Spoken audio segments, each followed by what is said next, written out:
Hello everyone, welcome to AKSIAS main section of free initiative. This is Santosh కోక. ఈరోజు మన question చూసే ముందు స్మాల్ అనౌన్స్మెంట్ అనేది చూద్దాం. APPSC గ్రూప్ 1 తెలుగు మీడియంకి సంబంధించి ప్రిలిమ్స్ మెయిన్స్ బ్యాచ్ అనేది స్టార్ట్ చేయబడింది. పూర్తి సిలబస్ కవరేజ్తో రాష్ట్ర స్థాయి అధ్యాపకులతో మెటీరియల్ అండ్ టెస్ట్ సిరీస్తో పాటు మీకు కండక్ట్ చేస్తారు. ఇక్కడ ఇతర వివరాల కోసం ఈ నెంబర్స్కి ఫోన్ చేసి మీరు తెలుసుకోవచ్చు. అయితే ఈరోజు మెయిన్స్ సెక్షన్కి సంబంధించి భూగోళ శాస్త్రానికి సంబంధించి ఒక క్వశ్చన్ అయితే తీసుకుందాం. Question for 21 September 2024. How is the phenomenon of urban flooding different from rural flooding? Discuss the recent urban flooding events in India and the measures taken to mitigate there impact. ఇక్కడ 3 steps అనేవి మనం రెగ్యులర్గా follow అవుతున్నాం. చాలామంది question చూడగానే ఎలా రాయాలి అనే విధానం అనేది తెలియక చాలామంది కన్ఫ్యూజ్ అవుతున్నారు. ఈ కీవర్డ్స్ అనేవి మనకి ఎటు చూసినా కొత్త క్వశ్చన్ చూసేటప్పటికి అగైన్ కన్ఫ్యూజన్ అనేది వస్తుంది. దాన్ని మనం తగ్గించుకోవడానికి ఈ 3 స్టెప్స్ ఫార్ములా అనేది మనం ఉపయోగిస్తున్నాం. Right, very very important strategy ఇది. అయితే ఫస్ట్ క్వశ్చన్ రీడింగ్ అనేది వితిన్ 1 minute మనం ఒక ఫార్ములాతో మనం క్రియేట్ చేసుకుంటున్నాం. ఫస్ట్ మన టాపిక్ ఏంటి? అర్బన్ ఫ్లడింగ్, అదేవిధంగా రూరల్ ఫ్లడింగ్ అనేది ఇంటర్ కనెక్ట్ చేసి ఇచ్చారు. మేజర్ టాపిక్ అయితే అర్బన్ ఫ్లడింగే. Right, so very important topic భూగోళ శాస్త్రానికి సంబంధించి. అయితే ఎన్ని పార్ట్స్లో క్వశ్చన్ అయితే ఇచ్చారు? ఇది 2 partsలో. మొదటి పార్ట్లో ఈ పట్టణ వరదల దృగ్విషయం గ్రామీణ వరదలకు ఎలా భిన్నంగా ఉంది అని ఇచ్చారు. నెక్స్ట్, భారతదేశంలో ఇటీవల పట్టణ వరద సంఘటనలు వాటి ప్రభావాన్ని తగ్గించడానికి తీసుకున్న చర్యల గురించి చర్చించండి అని ఇచ్చారు. రైట్, 2 partsగా ఇచ్చారు కాబట్టి చాలా జాగ్రత్తగా అబ్జర్వ్ చేయాలి ఈచ్ అండ్ ఎవరీ కీవర్డ్ కూడా. ఇక్కడ క్వశ్చన్ ట్యాగ్స్ ఫస్ట్ అర్థం చేసుకుంటే హౌ అనేది వెరీ ఇంపార్టెంట్. క్వశ్చన్ ట్యాగ్ ఇక్కడ జనరల్ క్వశ్చన్ ట్యాగే కానీ మనం ఏ విధంగా అని ఇచ్చారు కాబట్టి అది ఫోకస్డ్ ఏరియా. నెక్స్ట్, డిస్కస్ అనేది ఇక్కడ చర్చ అనేది డిబేట్ అనేది మనం చూస్తే పాజిటివ్స్ నెగిటివ్స్ విధానంలో మనం రాస్తాం. ఫైనల్గా కొన్ని చర్యలు కూడా చెప్తాం. రైట్, అది డిస్కస్ అనేది. ఆల్రెడీ ఇలాంటి క్వశ్చన్ ట్యాగ్స్ గురించి ఒక 15 క్వశ్చన్ ట్యాగ్స్తో ఒక వీడియో కూడా చేసాం స్టార్టింగ్లో. అది ఎవరైనా చూడకపోతే ఇప్పటికైనా చూడండి, ఎందుకంటే ఇలాంటి కన్ఫ్యూజన్ అనేది ఏ క్వశ్చన్కి ఎలా అడ్రస్ చేయాలి అనేది స్ట్రక్చర్ అనేది మీకు తెలుస్తుంది. రైట్, నెక్స్ట్ కీవర్డ్స్ అర్థం చేసుకుంటే ఇక్కడ ఫస్ట్ మనకి పట్టణ వరదల దృగ్విషయం గ్రామీణ వరదలకు ఎలా భిన్నంగా ఉంటుంది అని ఇచ్చారు. అంటే భిన్నం అంటే ఇక్కడ డిఫరెన్సెస్ మాట్లాడుతున్నాం. రైట్, సో అంటే భేదాలు అనేది చెప్పేటప్పుడు చాలామంది నార్మల్గా చెప్పేస్తున్నారు. అది ఒక్కొక్క పాయింట్ మనకి అర్బన్ రూరల్ డిఫరెన్షియేట్ చేస్తున్నారు. బట్ ఇక్కడ టేబుల్ అనేది ఉపయోగించుకుంటే చాలా ఈజీగా ఎగ్జామినర్కి అర్థమవుతుంది, క్లియర్ కట్గా ఉంటుంది. రైట్, ఆల్రెడీ ఈ 15 క్వశ్చన్ ట్యాగ్స్ చెప్పిన వీడియోస్లోనే ఈ కంపేర్ ఇచ్చిన, డిస్టింగ్విష్ ఇచ్చిన, డిఫరెన్సెస్ ఇచ్చిన ఇలాంటి టేబుల్ ఉపయోగించుకోండి అని చాలాసార్లు చెప్పాం. రైట్, ఆ వీడియో కూడా ఒకసారి చూడండి. రైట్, సో నెక్స్ట్ మనకి వచ్చిన నెక్స్ట్ పార్ట్లో భారతదేశంలో ఇటీవలి పట్టణ వరదల సంఘటనలు ఇటీవలి అన్నారు. రైట్, అది వెరీ వెరీ ఇంపార్టెంట్. ఇవి ఈ పర్టికులర్ కీవర్డ్ను కూడా మనం అడ్రస్ చేయాలి. నెక్స్ట్, వాటి ప్రభావాన్ని తగ్గించడానికి తీసుకున్న చర్యలు. చాలామంది కన్ఫ్యూజ్ అయ్యారు. ఇక్కడ క్వశ్చన్స్ ఆన్సర్స్ రాశారు, అన్నీ చాలా ఆన్సర్స్ చూశాను. చాలా ఆన్సర్స్ చూసిన తర్వాత నేను కొన్ని ఆన్సర్స్ అయితే సెలెక్ట్ చేస్తున్నాను. ఈ ఆన్సర్స్ చూడడమే చాలా టైం పడుతుంది. రైట్, చాలామంది అందరూ బాగా రాస్తున్నారు. అందులో బెస్ట్ మనం చూసి ఈ పర్టికులర్ వీడియోలో డిస్ప్లే చేయడానికి నాకు 1/2 hour అలా పడుతుంది. చాలా బాగా రాస్తున్నారు, అలాగే కంటిన్యూ అవ్వండి. బట్ ఇక్కడ ఫోకస్డ్ ఏరియాస్ ఏంటంటే కీవర్డ్స్ దగ్గర చాలామంది మిస్టేక్స్ చేస్తారు. ఓవర్లుక్లో మనం ఇక్కడ తగ్గించడానికి తీసుకున్న చర్యలు అడిగితే చాలామంది తీసుకోవాల్సిన చర్యలు రాశారు. రైట్, అది కూడా రాయాలి, తీసుకోవాల్సిన చర్యలు కూడా రాయాలి, కంక్లూజన్ ముందు ఆర్ కంక్లూజన్లోనే. బట్ ఇక్కడ మెయిన్ కీవర్డ్ అడ్రస్ చేసిన తర్వాతే మనం ఏదైనా యాడ్ చేసుకోవాలి. రైట్, అది ఇంపార్టెంట్. నెక్స్ట్, బ్రెయిన్ స్టార్మింగ్కి వచ్చేసరికి 1 minuteలో ఇక్కడ కీవర్డ్స్ అనేవి అర్థం చేసుకోవాలి. రైట్, అది దాన్ని చూసే ముందు మనం స్ట్రక్చర్ ఒకటి క్రియేట్ చేసుకున్నాం. రైట్, క్లియర్ కట్గా ఉంటుంది, కన్ఫ్యూజన్ లేకుండా. మొదటగా మనం ఇక్కడ మాట్లాడాల్సింది ఏంటి? ఇంట్రడక్షన్లో ముందుగా కరెంట్ అఫైర్స్ ఇంట్రడక్షన్ మాట్లాడతాం, బాగానే ఉంది. నెక్స్ట్, స్టాటిక్ ఆర్ బ్యాక్గ్రౌండ్ వచ్చేసరికి కొన్ని డెఫినేషన్స్ అయితే రాస్తాం, ఓకే. బట్ ఇక్కడ స్ట్రక్చర్లోకి వచ్చేసరికి బాడీ పార్ట్లో మెయిన్లీగా మనం రాయాల్సింది ఫస్ట్ భేదాలు.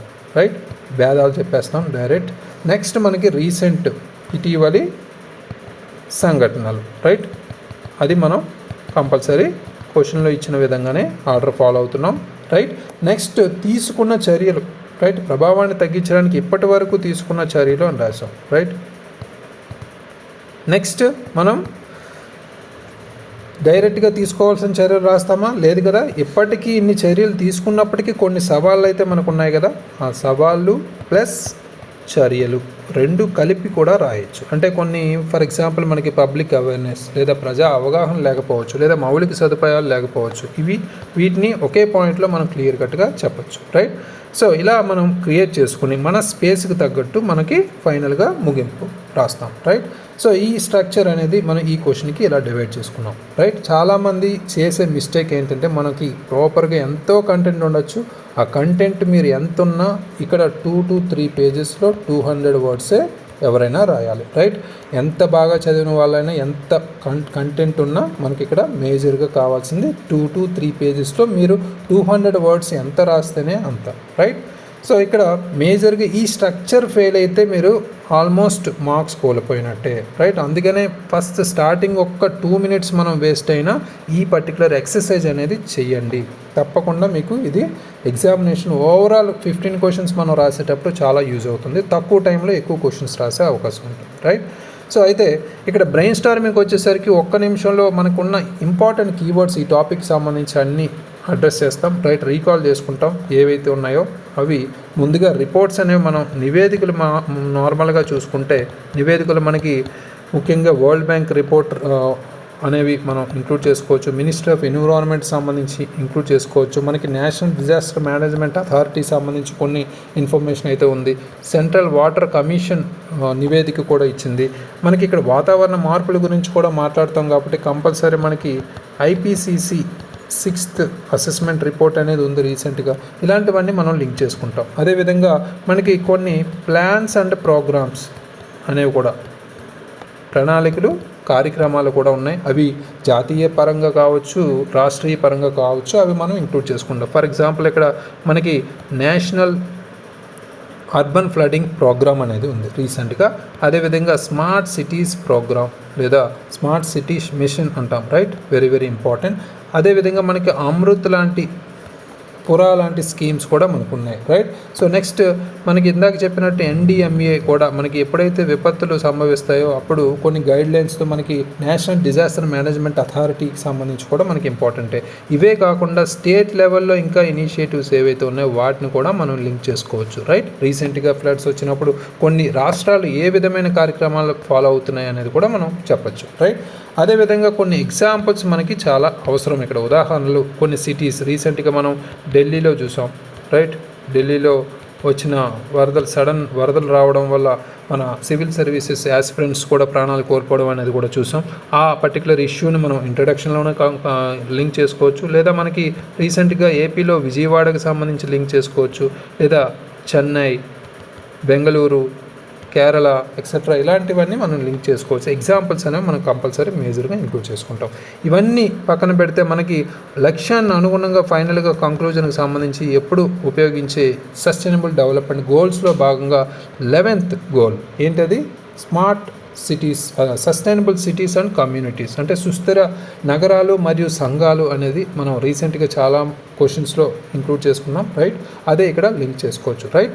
సో ఇవి మనకి ఇంపార్టెంట్ కీవర్డ్స్ ఈ పర్టికులర్ టాపిక్ సంబంధించి. అయితే పరిచయం మొదలు పెడితే ఇక్కడ కరెంట్ అఫైర్స్ ఇంట్రడక్షన్ స్టార్ట్ చేస్తాం ముందుగా, రైట్? ఇక్కడ మనం ఇందాక చెప్పినట్టు ఢిల్లీ ఇన్సిడెంట్స్ని లింక్ చేసుకోవచ్చు, లేదా విజయవాడ రీసెంట్గా మనకి జరిగింది, రైట్?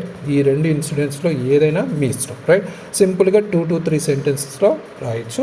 నెక్స్ట్ మనకి స్టాటిక్ ఆర్ బ్యాక్గ్రౌండ్ టాపిక్ విధంగా మనం ఇక్కడ మాట్లాడాల్సింది సింపుల్గా అర్బన్ ఫ్లడింగ్ అంటే ఏంటి, పట్టణ వరదలు అంటే ఏంటి అనేది డెఫినేషన్ చెప్పచ్చు. 2 పట్టణ వరదలు లేదా అదేవిధంగా మనకి గ్రామీణ వరదలు, సింపుల్గా 2 డెఫినేషన్లు సింపుల్గా ఒక్కొక్క లైన్ రాస్తే సరిపోతుంది. నెక్స్ట్ మనకి ఇక్కడ పరిచయానికి నిర్మాణానికి కనెక్టివిటీ పాయింట్గా ఒక ఫ్లో చార్ట్ మనం యాడ్ చేసుకోవచ్చు. ఏంటి ఇక్కడ ఫ్లో చార్ట్? కొన్ని కారణాలు, ఈ అర్బన్ ఫ్లడ్డింగ్కి కొన్ని కారణాలు అయితే ఉన్నాయి కాబట్టి సింపుల్గా డినోట్ చేసి ఒక right side of the corner మనం ఇలాంటి ఫ్లో చార్ట్ అక్కడ పడేస్తే సరిపోతుంది, మనకు ఒక వాల్యూ అడిషన్గా ఉంటుంది. నెక్స్ట్ నిర్మాణం భాగంలో మనం అనుకున్న స్ట్రక్చర్ స్కెల్టన్ ఏదైతే ఉందో దాన్ని ఇక్కడ అప్లై చేస్తాం. ఫస్ట్ మనం డైరెక్ట్గా క్వశ్చన్లో ఇచ్చిన భేదాలు అనేది మొదలు పెడతాం. ఇక్కడ ఒక సింపుల్ టేబుల్ వేసుకుని క్లియర్ కట్గా ఎగ్జామినర్కి అర్థమయ్యే విధంగా ఇక్కడ పట్టణ వరదలు, ఇక్కడ గ్రామీణ వరదలు, సింపుల్ ఒక్కొక్క పాయింట్ని మనం అడ్రస్ చేసేలా 3 కాలంలో కూడా పెట్టుకోవచ్చు. ఫస్ట్ పాయింట్లో మనం ఏం చెప్తున్నాం, ఫర్ ఎగ్జాంపుల్ ఫస్ట్ పాయింట్లో మనం మాట్లాడేది ఇక్కడ పర్టికులర్గా పట్టణ మరియు గ్రామీణ వరదల మధ్య తేడాలకు సంబంధించి ఫస్ట్ వరద కారణాల గురించి మనం రాయొచ్చు, రైట్. కారణాలు ఏ విధమైన కారణాలు ఉండొచ్చు పట్టణాలకి వరదలకి గ్రామీణకి సంబంధించి, రైట్, దాని గురించి మాట్లాడచ్చు. లేదా మనకి సెకండ్ పాయింట్లో మనం చెప్పాల్సింది జనాభా మరియు మౌలిక సదుపాయాలపై ప్రభావం అనేది మనకి ఎలా ఉంటుంది, రైట్, దాని గురించి కూడా మాట్లాడచ్చు. నెక్స్ట్ మనం మూడవ పాయింట్గా ఇక్కడ నీటి ప్రవాహ స్వరూపం విధంగా గురించి కూడా మనం మాట్లాడవచ్చు, రైట్. నీటి ప్రవాహ స్వరూపం గురించి కూడా మాట్లాడవచ్చు. ఇవన్నీ మనం మాట్లాడేటప్పుడు పాయింట్ వైజ్ చెప్పకుండా మధ్య మధ్యలో మనకి మినిస్ట్రీ ఆఫ్ ఎన్విరాన్మెంట్ రిలేటెడ్ మనకి ఉన్న నివేదిక కావచ్చు, లేదా మనకున్న NDMA నేషనల్ డిజాస్టర్ మేనేజ్మెంట్ అథారిటీకి సంబంధించిన రిపోర్ట్స్ కావచ్చు. రీసెంట్గా మనకి పట్టణ వరదలు ప్రతి సంవత్సరంలో ఒక పట్టణ GDPలో 2% వరకు ఆర్థిక నష్టాలు కలిగించే విధంగా అవుతున్నాయి అనేది కూడా నివేదిక ఇచ్చింది, రైట్. ఇలాంటి నివేదికలు మనం యాడ్ చేసుకుంటే మనకి రిమైనింగ్ రాసిన అభ్యర్థులకి మనకి ఒక క్లియర్ కట్ డిఫరెన్స్ అయితే ఉంటుంది, రైట్. సో అది IIT రూర్కేలి రీసెంట్గా రూర్కీ వాళ్ళు ఇచ్చిన అధ్యయనం ప్రకారం మనకి పట్టణ ప్రవాహ పరిమాణాలు ఎక్కువగా సమాన వర్షపు సంఘటనలు గ్రామీణ ప్రాంతాల కన్నా 5 నుంచి 10 రెట్లు ఎక్కువగా ఉంటాయి అనేది కూడా చెప్తున్నారు, రైట్. ఇలాంటి సర్వేలు రిపోర్ట్లు మనం ఇక్కడ అక్కడ లింక్ చేసుకుంటూ కంప్లీట్ చేస్తాం. నెక్స్ట్ మనకి సెకండ్ పార్ట్లో ఇచ్చిన కీవర్డ్స్ ఏంటి, ఇటీవలి సంఘటనలు అనేది మనం ఇక్కడ లింక్ చేసుకుంటాం. కీవర్డ్స్ అనేది ఇక్కడ ముఖ్యంగా మనం మాట్లాడేది రీసెంట్గా ఢిల్లీ అనేది జరిగింది, రైట్, 2024. అదేవిధంగా మనకి ఏపీ గురించి రాయొచ్చు, AP Vijayawada especially 2024, right. So అదేవిధంగా రీసెంట్గా బెంగళూరు కూడా జరిగింది, రైట్. సో దాంతోపాటు మనకి చెన్నై, రైట్. ఇవన్నీ మనకి ఎగ్జాంపుల్స్ రాస్తున్నప్పుడు ఏ పర్టికులర్ వరదలు జరిగాయి, ఆ పర్టికులర్ యమునా నది ప్రవాహం పెరగడంతో ఢిల్లీలో జరిగింది, రైట్. సో అనేక ప్రాంతాలు మునిగాయి, మెట్రో సేవలు కూడా నిలిచిపోయి, ఇవన్నీ అవసరం లేదు. బట్ ఒక్కొక్క కారణానికి సంబంధించి మనం ముంబైలో ఫర్ ఎగ్జాంపుల్ మనకి నీటిపారుదల వ్యవస్థకు సంబంధించి ప్రాబ్లమ్స్ వల్ల జరిగింది, రైట్. ఇలాంటివన్నీ మనం లింక్ చేసుకుంటాం. లేదా చెన్నైలో కూడా మనకి ఎక్కువగా ఈ నీటిపారుదల వ్యవస్థ మీద కూడా సమస్యలు ఉండడం వల్ల చెన్నైలో కూడా జరిగింది. ఫర్ ఎగ్జాంపుల్ బెంగళూరులో భారీ వర్షాల కారణంగా ఈ IT కారిడార్ ప్రాంతాల్లో కూడా మనకి పెద్ద ఆర్థిక నష్టాలు కూడా మనకి ఎదురయ్యాయి, రైట్. ఏపీ విజయవాడలో మనం చూసాం, రైట్. సో ఇలాంటివన్నీ మనం ఎగ్జాంపుల్స్ రూపంలో మనం లింక్ చేస్తాం, రైట్. ఫైనల్గా మనం ఇక్కడ సెకండ్ కీవర్డ్ ఏంటి, సెకండ్ పార్ట్లో సెకండ్ కీవర్డ్ తీసుకున్న చర్యలు అన్నారు కాబట్టి ఇప్పటివరకు తీసుకున్న చర్యలు మనం రాస్తాం. ఇక్కడ ఇప్పటివరకు తీసుకున్న చర్యలు ఏమిటి అనేది దాని మీద ఫోకస్ చేస్తే ముఖ్యంగా ఇక్కడ జాతీయ స్థాయి పరంగా రాయొచ్చు, లేదా మనకున్న రాష్ట్ర స్థాయి పరంగా కూడా మనం క్రియేట్ చేసుకుంటాం. ఇక్కడ ముఖ్యంగా జాతీయ స్థాయి పరంగా మనం చూసుకుంటే ఇందాక మనం కీవర్డ్స్లో మాట్లాడినట్టు నేషనల్ అర్బన్ ఫ్లడింగ్ ప్రోగ్రామ్ అనేది ఒకటి ఉంది, రైట్. జాతీయ పట్టణ వరద కార్యక్రమానికి సంబంధించి, రైట్. ఇది పట్టణ వరద నిర్వహణకు సమగ్ర విధానాన్ని కూడా మనకి అందజేస్తూ వరద ప్రమాద అంచనా కోసం మార్గదర్శకాలను కూడా ఇస్తుంది. అది ఒక ఇంపార్టెంట్ పాయింట్. అదేవిధంగా స్మార్ట్ సిటీ మిషన్ కూడా మనం ఇంక్లూడ్ చేసుకోవచ్చు, రైట్.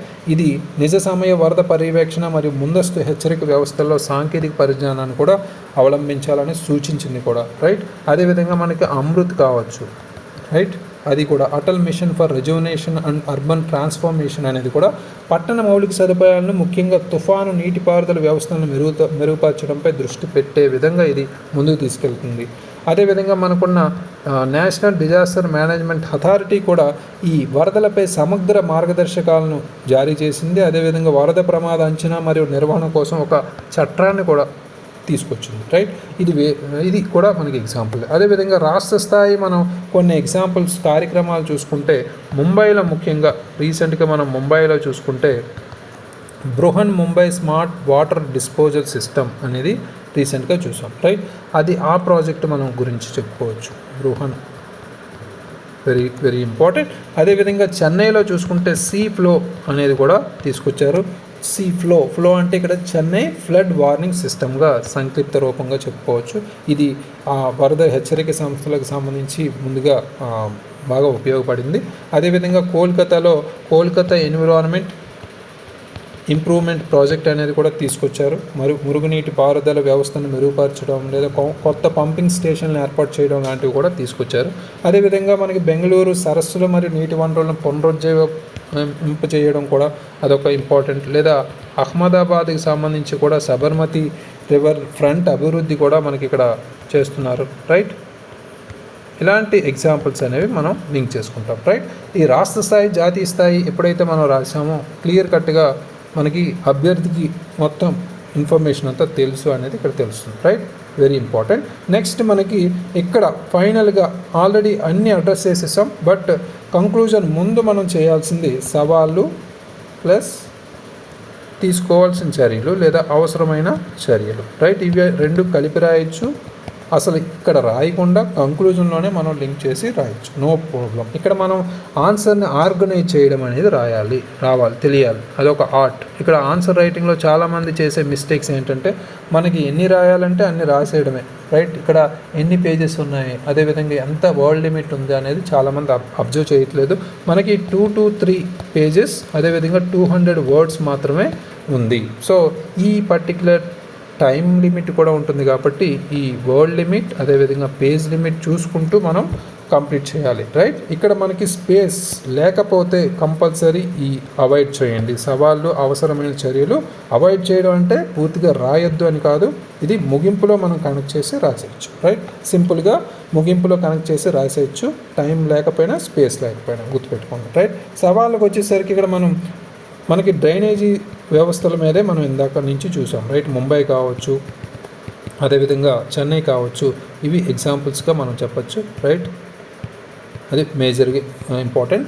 నెక్స్ట్ మనకి వేగంగా జరిగే నగరీకరణ లేదా పట్టణీకరణ అదేవిధంగా మనకున్న ఆక్రమణలు అనేది మేజర్గా ఇక్కడ ఇంపార్టెంట్ సవాలుగా చెప్పుకోవచ్చు. అసంకల్పిత నగరీకరణ మరియు సహజ నీటి వనరుల ఆక్రమణలు అనేవి జరుగుతున్నాయి, అది మేజర్గా ఇంపార్టెంట్గా చెప్పొచ్చు. ఫర్ ఎగ్జాంపుల్ 2021 చెన్నై వరదలు నీటి వనరులు మరియు శిలా మైదానాల మీద నిర్మాణాలు పట్టణ వరదల ప్రభావాన్ని చూపించాయి అనేది కూడా మనకి రీసెంట్గా రిపోర్ట్లు వచ్చాయి. రైట్, అదేవిధంగా మనం ఒక పాయింట్ ఇలాంటి ఫ్లడ్స్ లేదా వరదల గురించి కరువుల గురించి మాట్లాడినప్పుడు కంపల్సరీ ఒక పాయింట్ లేకుండా మాత్రం ఆన్సర్ మనం కంప్లీట్ చేయలేం, అదే వాతావరణ మార్పుల ప్రభావం. రైట్, వర్షాల అశాస్త్రీయ పద్ధతులు మరింత కఠినమైన మరియు కఠోరమైన పరిస్థితులను మనకు తీసుకొస్తుంది. ఫర్ ఎగ్జాంపుల్ ఇక్కడ మనకి IPCC 6th అసెస్మెంట్ 6వ అంచనా నివేదిక ప్రకారం మన వాతావరణ మార్పుల కారణంగానే ఈ పట్టణ వరదలు భారతదేశంలో రాబోయే దశాబ్దాల్లో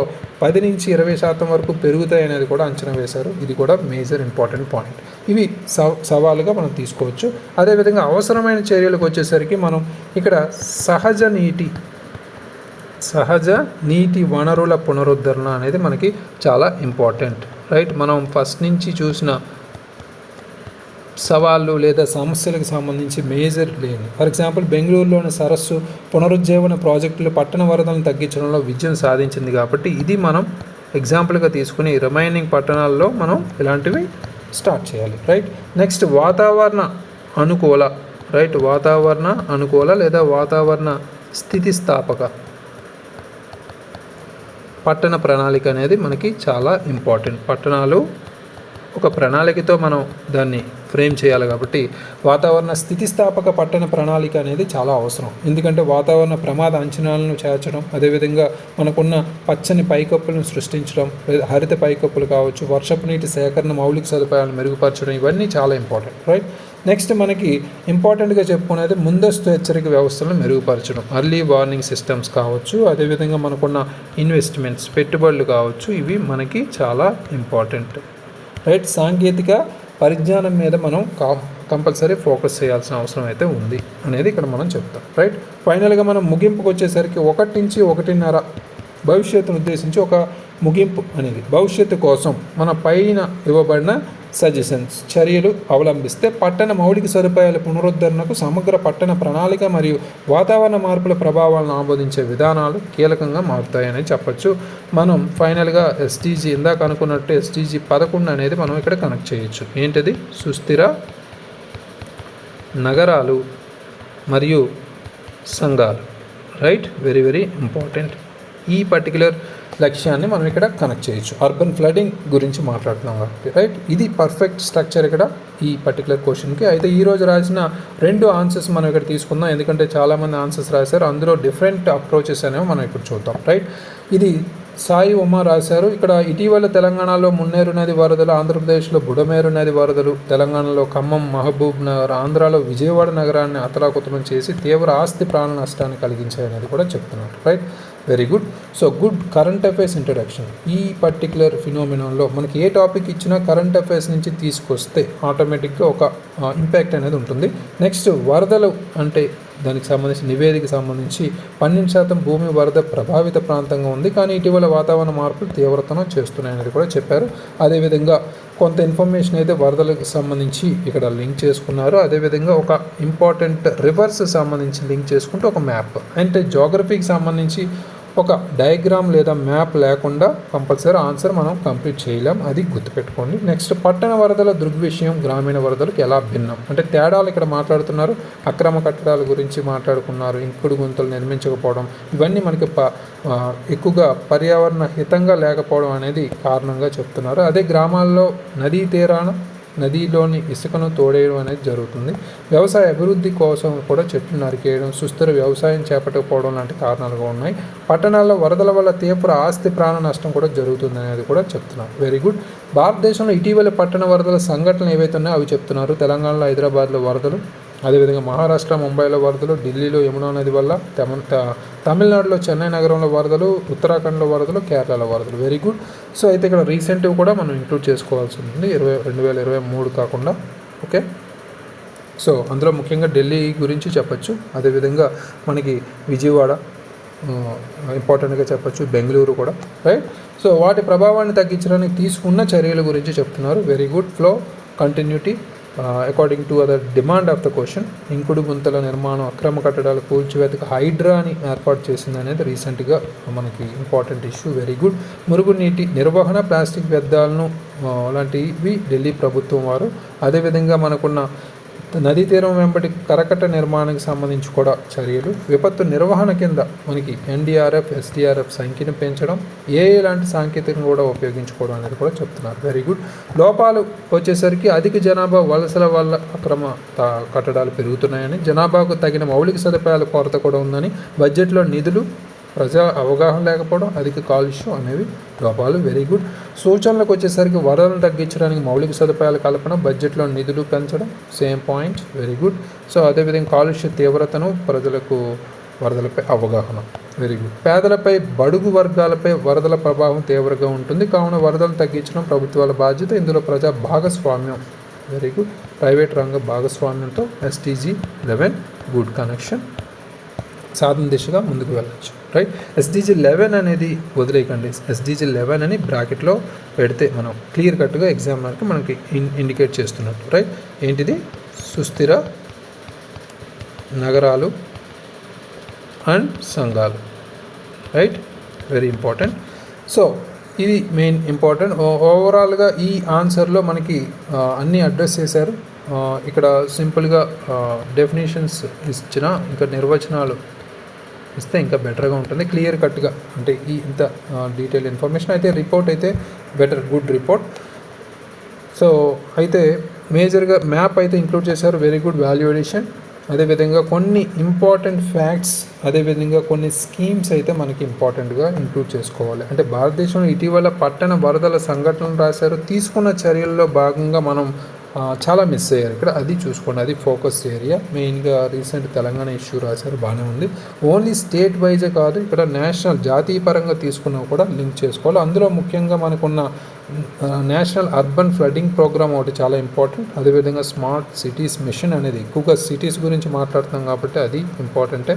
అమృత్ లాంటివి, NDMA ఆల్రెడీ లింక్ చేసుకున్నారు, NDRF అదే. Very good. So state level ఇనిషియేటివ్స్లోకి వచ్చేసరికి చెన్నై సీ ఫ్లో అనేది, ఇలాంటివన్నీ కూడా లింక్ చేసుకోవచ్చు. అదర్ దెన్ దట్ ఇక్కడ అన్నీ ఇంక్లూడ్ చేశారు కాబట్టి నో ప్రాబ్లం, నో ఇష్యూస్. కొన్ని నేషనల్ వైజ్ ఇంక్లూడ్ చేస్తే బెటర్. అదర్వైజ్ ఇక్కడ లోపాలు, సూచనలు అనేవి మనకి రిపీటెడ్గా ఉంటున్నాయి కాబట్టి రెండింటినీ క్లబ్ చేసి ఒకే పర్టికులర్ పేరాలో రాస్తే సరిపోతుంది. No need to separate them right. అదొకటి లింక్ చేయండి. ఇక్కడ మనకి స్పేస్ అండ్ వర్డ్ లిమిట్ అనేది తగ్గుతుంది, right. Other than that everything okay, very good. ఓవరాల్గా ఈ ఆన్సర్కి ఉన్న మినహాయింపులు ఏవైతే ఉన్నాయో వాటికి దృష్ట్యా మనకి ఈ ఆన్సర్కి మనం కొన్ని ఎగ్జాంపుల్స్ కూడా, రీసెంట్ ఎగ్జాంపుల్స్ కూడా లింక్ చేశారు. Very good. ఓవరాల్గా ఈ ఆన్సర్కి మనం 6 out of 10 మార్క్స్ అయితే ఇవ్వచ్చు. Very good, well done. So next CH Navya అనే రాశారు. ఇక్కడ 2024 ఆగస్టు 31 నుంచి భారీ వర్షాలు ఆంధ్రప్రదేశ్లోని విజయవాడ, తెలంగాణలోని. Very good, recent introduction. Next పట్టణ వరదలు అనేవి ఏంటి అనేవి కూడా ఇక్కడ లింక్ చేసుకున్నారు. Very good. సో నెక్స్ట్ కారణాలు కూడా ఇక్కడ ఒక ఫ్లో చార్ట్, నీట్ ఫ్లో చార్ట్తో లింక్ చేసుకున్నారు. అది కూడా very good, good value addition. Next మధ్య తేడాలు ఏవైతే ఉన్నాయో కారణాలకు సంబంధించి చెప్పారు. అదేవిధంగా నగరాల్లో డ్రైనేజీ వ్యవస్థకు సంబంధించి, గ్రామాల్లో వ్యవసాయ భూములు, వరద నీటి ప్రవాహం సంబంధించి కూడా డిఫరెన్షియేట్ చేశారు ఇక్కడ. Very good. పర్యావరణ ప్రభావం సంబంధించి కూడా లింక్ చేసుకున్నారు. సమగ్రత నిర్వహణకు సంబంధించి కూడా మనకి గ్రామాల్లో ఒకలా, పట్టణాల్లో ఒకలా ఉంటుంది ముఖ్యంగా, రైట్. సాంకేతిక పరిజ్ఞానం తక్కువ కాబట్టి వరద నివారణ కష్టం అవుతుంది గ్రామాల్లో అనేది కూడా చెప్తున్నారు. అయితే ఇక్కడ ఇటీవల పట్టణ వరదలో తీసుకున్న చర్యల పరంగా తీసుకుంటే NDMA నగరాల విపత్తు నిర్వహణ ప్రణాళికల గురించి, 2005 ముంబై నగరానికి సంబంధించి, 2005 చెన్నై వరదల గురించి, కేరళ, బెంగళూరు, కేరళ, ఆంధ్రప్రదేశ్ కొండ చర్యలు విరిగిపడడం గురించి కూడా లింక్ చేసుకున్నారు. అయితే భూగర్భ జలాల పెరుగుదల కోసం సెంట్రల్ గ్రౌండ్ వాటర్ బోర్డు సహకారంతో ఒక సమగ్ర మాస్టర్ ప్లాన్, జలశక్తి అభియాన్కి సంబంధించి కూడా లింక్ చేశారు. ప్రతి జిల్లాలో 75 నీటి వనరుల లక్ష్యంతో మనకి అమృత్ సరోవర్ మిషన్ అనేది కూడా చెప్పారు. Very good. సో అదేవిధంగా మనకు కూడా మోడల్ బిల్డింగ్ బైలాస్ అనేది కూడా ఇక్కడ లింక్ చేసుకున్నారు. అదేవిధంగా అటల్ భూజల్ యోజన అనేది, అదేవిధంగా ఇటీవల ప్రభుత్వం మిషన్ మౌసం అనేది కూడా లింక్ చేసుకున్నారు. Very good. సో అవసరమైన చర్యలకు వచ్చేసరికి అక్రమ నిర్మాణంపై కఠిన చర్యలు అవసరం అనేది కూడా, సుస్థిరమైన పట్టణ ప్రణాళిక అనేది కూడా అవసరమని, శాస్త్రీయ మ్యాపింగ్, డ్రైనేజీ వ్యవస్థను అమలు చేయడం, హరిత పైకప్పులు అనేది కూడా ఇంపార్టెంట్. వరద నిరోధక నిర్మాణాలను నిర్మించడం, స్థితిస్థాపక హౌసింగ్, రివర్ సైడ్ కమ్యూనిటీల కోసం స్టిల్ట్ హౌస్ల వంటి ప్రత్యామ్నాయ గృహ నిర్మాణం, డ్రైనేజీలోకి వరదలు చేరకుండా సాలిడ్ వేస్ట్ మేనేజ్మెంట్ వ్యవస్థలు కూడా అవసరం అనేది కూడా చెప్తున్నారు. Very good. సో ఇప్పటికే ప్రభుత్వం స్మార్ట్ సిటీ మిషన్ వంటి ప్రాజెక్టులతో నగర అభివృద్ధిని ప్రోత్సహించింది. వరద వంటి విపత్తుల నిర్వహణతో చర్యలు అవలంబించడం వలన SDG 11 అయిన సుస్థిర నగరాలు అనే లక్ష్యంతో భారతదేశానికి సులభతరం అవుతుంది. Very good connection. ఇక్కడ అన్ని ఆల్మోస్ట్ మనకు తీసుకున్న కొన్ని రీసెంట్ మెజర్స్ అన్నీ లింక్ చేశారు. Very good. సో హోలిస్టిక్గా, అదేవిధంగా ఫోకస్డ్ ఏరియాగా మనం ఇక్కడ కొన్ని మిస్ అయిన అంశాలు చూసుకుంటే, ఇక్కడ పర్టికులర్గా ఇటీవల పట్టణ వరదలకు సంబంధించి మీరు ఒక మ్యాప్ తీసుకుంటే right side corner small map is rough work is enough, right. So that will be impacted, right. ఇది ఇంకా కొంత మన వాల్యూ అడిషన్గా ఉంటుంది. ఇక్కడ ఏ సిటీస్ ఉన్నాయో అవి లొకేట్ చేస్తే చాలు, రైట్. సో అది very important. Other than that everything okay. ఇక్కడ ఒక కంటిన్యూటీతో, ఒక ఫ్లోతో, అదేవిధంగా కొన్ని ఎగ్జాంపుల్స్తో అన్నీ లింక్ చేశారు. ఫైనల్గా మనం ఇక్కడ వర్డ్ లిమిట్ అనేది కూడా మనకి ఇంపార్టెంట్ కాబట్టి కొంత లెందీగా కనిపిస్తున్న ఆన్సర్ ఎక్కడ మనం కట్ చేయాలనేది దాని మీద కూడా మనం ఫోకస్ చేయాలి. ఇక్కడ మనకి కారణాలు అనేవి తేడాలకు సంబంధించి 4 పాయింట్స్ రాశారు. 3 సరిపోతాయి, అవి కొంచెం కట్ చేయండి సరిపోతుంది. అదర్వైజ్ ఇంకా మనకి ఇక్కడ తీసుకున్న చర్యలు కూడా ఇన్ని అవసరం లేదు. ఒక 4 మనకి సంఘటనలు, ఇటీవల సంఘటనలు ఒక 4 రాసి ఒక 4 తీసుకున్న చర్యలు రాస్తే సరిపోతుంది. ఇవి లెంది అయింది బాగా. అవసరమైన చర్యలు కూడా ఇవి ఎక్కువయ్యాయి. అవి కూడా కొన్ని 2 కనెక్ట్ చేసి ఒక 4 పాయింట్స్గా తీసుకుంటే సరిపోతుంది. ఇవి కొంత ఫ్లో చూసుకోండి. ఓవరాల్గా కొంత కంటెంట్ ఎక్కువ అయినప్పటికీ ఇది ఒక ఫ్లో కంటిన్యూటీతో ఉంది కాబట్టి ఈ పర్టికులర్ ఆన్సర్ కూడా మనం తీసుకున్నాం. So everything okay. అడిషనల్గా మనం ఒక మ్యాప్ అనేది మిస్ అయింది ఇక్కడ. సో రిమైనింగ్గా ఓకే, వెరీ గుడ్. సో ఈ ఆన్సర్కి మనం 6 out of 10 మార్క్స్ అయితే ఇవ్వచ్చు. సో మిస్ అయిన కంటెంట్ మినహాయించి, రైట్. Very good improvement. ఓవరాల్గా అందరూ బాగానే రాస్తున్నారు. కొన్ని డిస్టర్బెన్సెస్ అంటే కొన్ని కన్ఫ్యూజన్ పాయింట్స్ లేదా ఒక ఫ్లో కంటిన్యూటీ మిస్ అవ్వడం తప్ప రిమైనింగ్గా okay, right. So tomorrow question day 74కి సంబంధించి మెయిన్ శిక్షణ question for 22 September 2024 discuss the ఇక్కడ importantly discuss the significance of the 2nd June 2014 as Telangana Formation Day. How has the state evolved politically, economically and culturally since its formation? 2014 June 2వ తేదీని తెలంగాణ ఆవిర్భావ దినోత్సవంగా జరుపుకోవడం యొక్క ప్రాముఖ్యతను చర్చించండి. రాష్ట్రం ఏర్పడినప్పటి నుంచి రాజకీయంగా, ఆర్థికంగా, సాంస్కృతికంగా ఎలా అభివృద్ధి చెందింది అని ఇచ్చారు. ఇక్కడ తెలంగాణ రాష్ట్ర ఆవిర్భావ సంబంధించి మనం సబ్జెక్ట్ అనేది తీసుకోవచ్చు. ఆల్రెడీ పేపర్ 6లో మనకి తెలంగాణ మూమెంట్ అండ్ తెలంగాణ రాష్ట్ర ఆవిర్భావం గురించి అడిగారు కాబట్టి వెరీ ఇంపార్టెంట్ క్వశ్చన్గా మనం ఇది తీసుకుంటున్నాం, రైట్. సో దీనికి సంబంధించిన ఆన్సర్స్ రాసి అప్లోడ్ చేయండి ఏకేఎస్ యాప్లో. Thank you very much. All the very best.